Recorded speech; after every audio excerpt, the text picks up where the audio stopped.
Bismillahirrahmanirrahim. Assalamualaikum warahmatullahi wabarakatuh.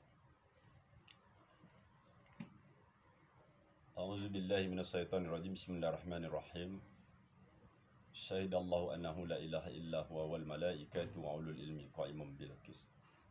La ilaha illa huwal azizul hakim. Ahasiban nasu ay yutraku ay yaqulu amanna wa hum la yuftanun. May yuridillahu bihi khairan yufaqihuhu fid din. Shadaqallahul azim. Amma ba'd.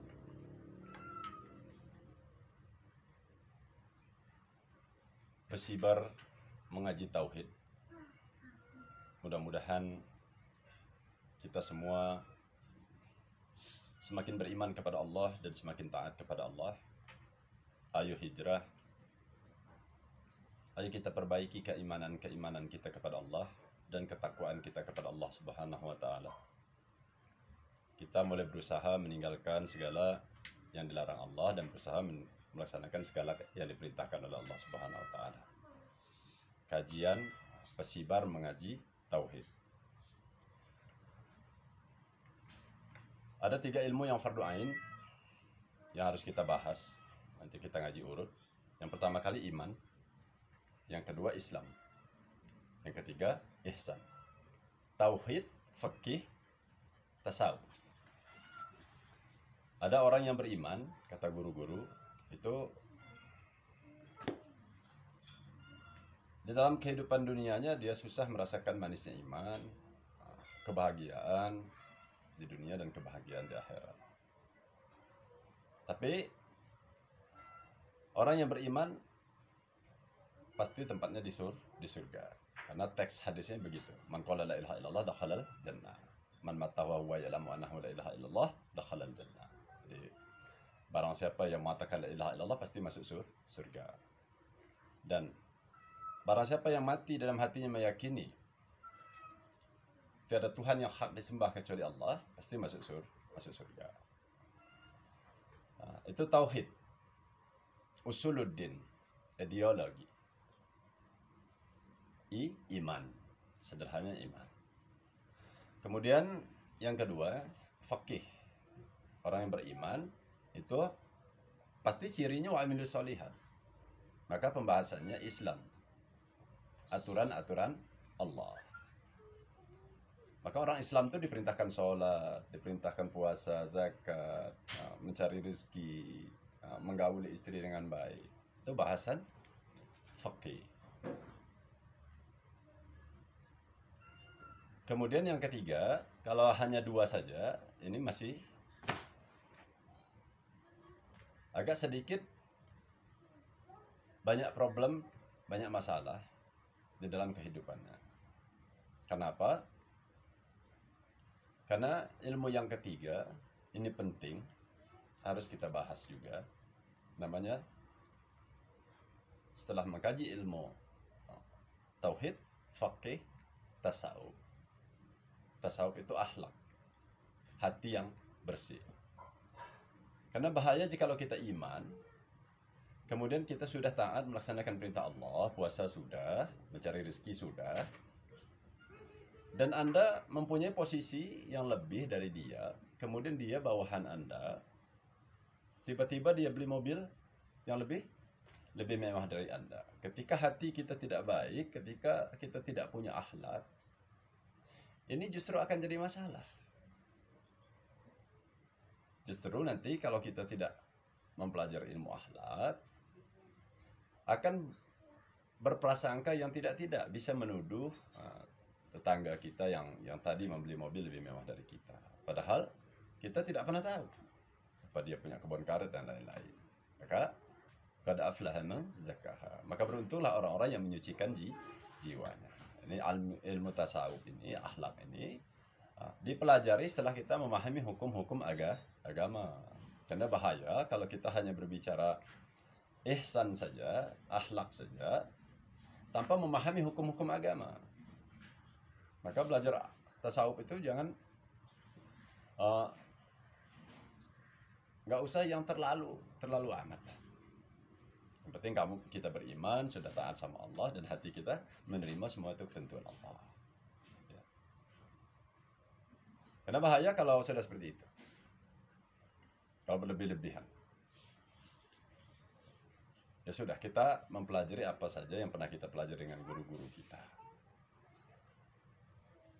Iman, Islam, ihsan. Jadi mantap. Jazam. Sebelum kita mengkaji, saya akan mengingatkan untuk teman-teman pesibar mengaji tauhid, karena kita mengkaji orang-orang yang tidak hafal Quran dan tidak bisa memaknai Quran. Kita akan mengkaji dan sudah jalan itu mengkaji Aqidatul Awam. Jadi dengan mempelajari dan memahami sifat-sifat kesempurnaan Allah, itu sudah cukup bagi orang-orang yang tidak hafal Quran, makom yang awam, mengenal Allah, sehingga nanti akan keluar perilaku yang bisa mencintai Allah, merasakan nikmat iman, manisnya iman. Ya, jadi ini perlu saya tekankan sebagai mukadimah. Saya waktu menyampaikan Aqidatul Awam di Bandar Lampung itu banyak sekali yang problem, teman-teman dari sebelah yang tidak mempelajari Aqidatul Awam. Bahkan dulu dalam kajian saya di salah satu masjid di Bandar Lampung itu dikatakan bahwa bid'ah, sesat dan ahli neraka. Nah, itu dalam pertanyaan ketika beliau bertanya, dan itu tidak usah dijawab, itu diajak berdiskusi saja,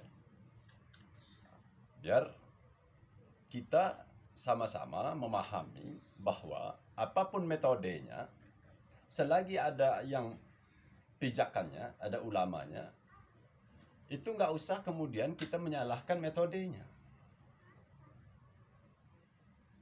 Sehingga pada waktu itu saya beritahu sama teman-teman dari pemahaman sebelah, ya itu mudah sekali dengan gampang dan akhirnya memahami. Tapi jangan sampai berdebat-debat dan saling menyalahkan, apalagi menghukumkan saudara yang mempelajari untuk mengimani Allah kok jadi hukumnya kafir. Ini kan masalah. Nggak logika sekali, nggak ilmiah sekali. Tapi jangan sampai berdebat-debat karena kita punya guru. Dijaga marwah para guru dan para ulama. Ya. Saya kasih contoh begini, mudah saja. Ada SD di Tanjung Karang, SD Teladan. Kemudian di Langkapura ada SD juga, SD 2, contoh. Dan ada SD di pelosok sana, di Krui, pesisir barat. Itu orang pelosok. Yang saya kasih contoh, 10 ditambah 10 pasti 20. Karena metode yang dipakai oleh SD Teladan itu menghitungnya untuk menghasilkan jawaban 20 pakai kalkulator.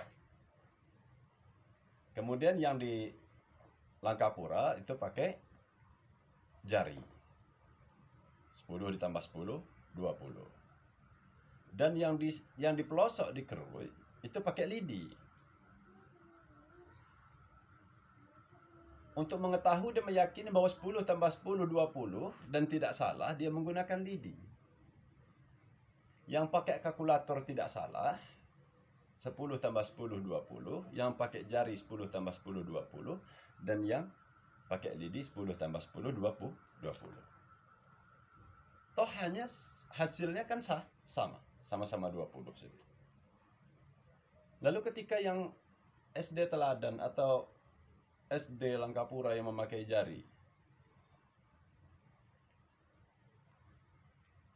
dan yang di pelosok pakai lidi, lalu yang di pelosok kemudian pakai yang dianggap bid'ah, yang dianggap kafir, sesat karena memakai lidi. Ya tentunya nggak fair karena hanya metodenya kita permasalahkan. Karena tadi Alam semesta ini diciptakan Allah Subhanahu wa taala sebagai tunjukan bagi orang-orang yang berfikir untuk mengenal Allah, mengakui Allah Subhanahu wa taala.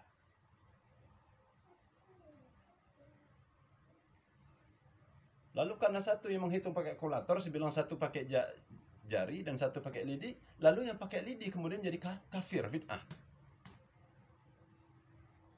Dan akhirnya mereka paham, mudah-mudahan ketika terjadi seperti ini, ya sudah, kita sama-sama punya pijakan dan kita diperintahkan Allah Subhanahu wa taala untuk tidak menyekutukan Allah. Itu intinya. Jadi jangan sampai berdebat-debat. Mudah-mudahan nanti kita di dalam kajian rutin di grup Lampung Mengaji, mudah-mudahan kita ditolong oleh Allah Subhanahu wa taala dan kita semakin beriman dan makin taat kepada Allah Subhanahu wa taala. Jadi nanti kita akan membahas tauhid, fikih, tasawuf, iman, Islam, ihsan. Jadi mudah-mudahan mukadimah ini, jadi jangan sampai kita saling menyalahkan karena kita sama-sama yang pakai lidi tersud 20 ya, yang mengkaji 20 sifat untuk tujuan yang mengimani Allah, yang tidak pakai itu juga mengimani Allah, ya. Jadi mudah-mudahan kita selalu dalam lindungan dan pertolongan Allah Subhanahu wa taala. Tapi itu tadi, kenapa kita harus legowo saja? Karena tadi hasiban nasu ayyutraku ayyaqulu amanna wa hum la yuftanun. Apakah manusia mengira setelah mereka mengatakan beriman lalu mereka tidak akan diuji? Ya pasti akan diuji. Semakin beriman, semakin berilmu, kita akan diuji oleh Allah Subhanahu wa taala. Dan kita mempelajari tasawuf itu sehingga hati kita tuh ya rileks saja, santai saja.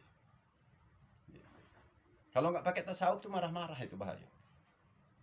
Udah tahu salah nanti marah-marah, nggak mau nerima dan tidak mau menerima pendapat orang lain, mau diterima pendapat dia sendiri. Nah, ini yang akan jadi masalah. Jadi ini saya sampaikan mukadimah, mudah-mudahan suatu hari jangan sampai kita berdebat-debat, bahwa kita semua punya pijakan, diperintahkan untuk mengimani Allah Subhanahu wa taala dan mengikuti baginda Rasulullah SAW melalui para ulama dan guru-guru. Mudah-mudahan apa yang saya sampaikan ini sebagai mukadimah bermanfaat dan kita semua diberikan kemudahan oleh Allah Subhanahu wa taala untuk mengkaji grup pesisir barat mengaji tauhid. Ayo hijrah kepada Allah Subhanahu wa taala. Allahumma shalli ala Muhammad wa ala ali Muhammad. Allahumma shalli wa sallim wa barik alaihi. Assalamualaikum warahmatullahi wabarakatuh.